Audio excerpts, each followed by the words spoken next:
नमस्कार, आप सभी का हमारे चैनल जय गुरुदेव उत्तराखंड पर एक बार फिर से हार्दिक स्वागत है। जैसा कि आप सबको विदित है, हमारे चैनल पर श्रद्धेय श्री नीप करौरी महाराज जी की अद्भुत कथाओं की श्रृंखलाओं का क्रम जारी है। तो आज भी आपके लिए एक ऐसी प्रेरणादायक कथा लेकर आए हैं जो अवश्य ही आपके जीवन को बदलने में पूरी तरह से सक्षम होगी। तो आइए बिना देर किए आपको लेकर चलते हैं आज की अद्भुत कथा की ओर। यह अद्भुत कथा है नीप करौरी बाबा से संबंधित, जो कि वृंदावन आश्रम की है। इस कथा में एक विदेशी महिला वृंदावन में हनुमान जी की मूर्ति के सामने महाराज जी के दर्शन की इच्छा संजोए बैठी हुई थी। जैसा कि आप सब जानते हैं, महाराज जी के सभी आश्रमों में जो महाराज जी के अनन्य भक्त हैं, वे सभी दर्शन प्राप्त हेतु बड़े ललायित रहते हैं और सदैव ये कोशिश करते हैं कि महाराज जी के भली प्रकार से, अच्छी तरह से दर्शन उन्हें प्राप्त हो जाए। तो ऐसा ही हुआ उस विदेशी महिला के साथ, जो कि वृंदावन आश्रम में हनुमान जी की मूर्ति के सामने यह आस लेकर बैठी थी कि महाराज जी के दर्शन उन्हें हो जाएं। लेकिन उन दिनों क्या हुआ कि महाराज जी किसी भी भक्त को दर्शन नहीं दे रहे थे। महाराज जी एक ऐसी साधना में लीन थे कि महाराज जी किसी भी भक्त को दर्शन देने के बिल्कुल भी इच्छुक नहीं थे। लेकिन जो महिला थी, वह विदेशी महिला वहीं बैठी रही इस आस में कि महाराज जी उनको अवश्य दर्शन देंगे। वह विदेशी महिला सर झुकाए भजन करती हुई उसी समय यह मन में लेकर बैठी थी कि महाराज जी अभी आएंगे और उसे दर्शन देंगे। तो उसी प्रकार वह भजन सुमिरन करती रही। तो हुआ क्या कि कुछ ही देर में वहां पर एक हलचल हुई। महिला भक्त ने पहले तो गौर नहीं किया, लेकिन जब हलचल का क्रम बढ़ता गया तो उसने सर उठाकर देखा तो सामने देखते ही वह पूरी तरह से असमंजस की स्थिति में आ गई। बड़ी ही यह उसके मन में दुविधा भी हो गई। कई तरह के जो मन में प्रश्न थे वह स्वतः ही उठ खड़े हुए। उसने देखा कि महाराज जी मुस्कुराते हुए उसे दर्शन देने स्वयं उसके पास आए हुए थे। यह सोचकर उसे असीम आनंद हुआ और उसके हर्ष की सीमा नहीं रही जब महाराज जी ने मुस्कुराते हुए कहा, टू मच। ऐसा कहा कि ये तो बहुत ज्यादा है, ये बहुत ज्यादा हो गया। महाराज जी के कहने का आशय यह था।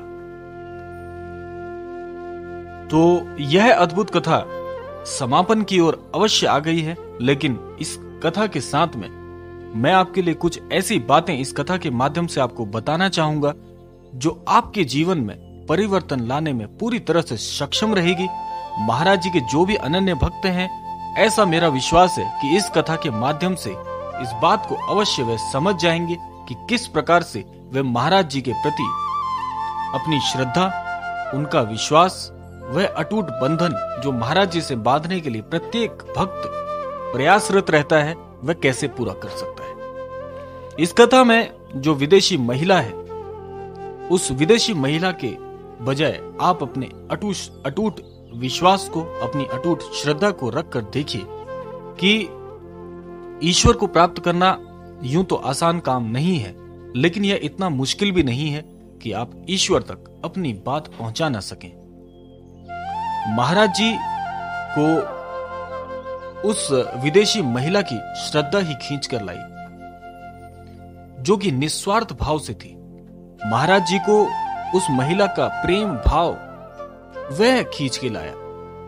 तो यही चीज हमें सीखने को मिल रही है कि जब भी आप ईश्वर के प्रति श्रद्धावान होंगे, आपकी सच्ची निष्ठा, सच्ची आस्था होगी, तो ईश्वर महाराज जी की तरह ही खींचे चले आएंगे। आप सभी किसी भी तरह से पूजा विधान करते होंगे, अवश्य ही करते होंगे, ईश्वर को प्रसन्न करने के लिए प्रयास में लगे रहते होंगे। लेकिन ईश्वर हमारी पूजा का, किसी भी विधान का, किसी भी व्रत का भूखा नहीं है। ईश्वर भूखा है तो सिर्फ प्रेम का, स्वभाव का, आपकी श्रद्धा का, सच्ची निष्ठा का। यदि आप सच्ची निष्ठा से महज किसी पुष्प की बजाय किसी पेड़ से टूटा हुआ एक पत्ता भी अगर ईश्वर को अर्पित करें अपने स्वभाव से, अपनी श्रद्धा से, तो वह ईश्वर को अनगिनत मालाओं के समान है। ईश्वर महज आपकी भक्ति के ही भूखे हैं। ईश्वर को प्रसन्न करने के लिए आप शांत मन से ईश्वर के प्रति अपनी श्रद्धा को व्यक्त करें। ईश्वर का ध्यान सच्चे मन से करें, बिना किसी कामना के, बिना किसी भाव के। आप एक बच्चे की भांति ईश्वर को याद करिए। जैसे एक अबोध बालक होता है, वह केवल इतना जानता है कि उसे समय पर भोजन मिल जाए, समय पर दुलार मिल जाए, तो वह सिर्फ उसी को ही याद करता है।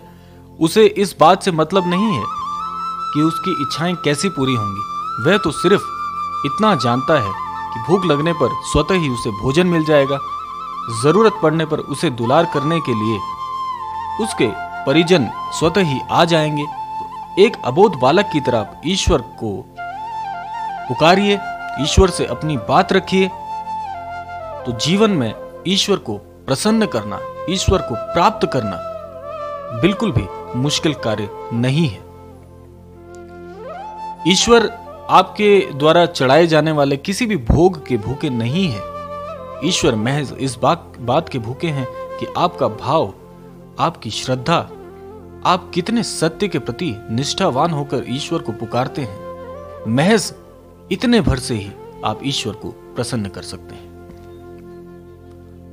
तो इस कथा से हमें यही सीख मिलती है कि जब भी आप ईश्वर को पुकारें तो आप अपने मन में यह भाव अवश्य लाइए कि आपकी श्रद्धा सच्ची है, आप ईश्वर को सच्चे मन से पुकार रहे हैं।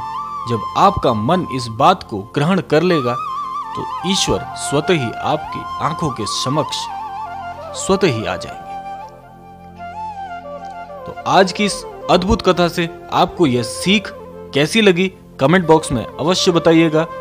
हमारा आप सभी भक्तों से आग्रह है, कृपया हमारे चैनल को इसी प्रकार से सपोर्ट करें, हमारे चैनल को इसी प्रकार से अपना स्नेह प्रदान करें, ताकि हम इसी प्रकार और भी महाराज से जुड़ी जानकारी आपके लिए उपलब्ध करा सके। तो आज की कथा समापन की ओर आ चुकी है। आप सबको एक कथा कैसी लगी अवश्य बताइएगा।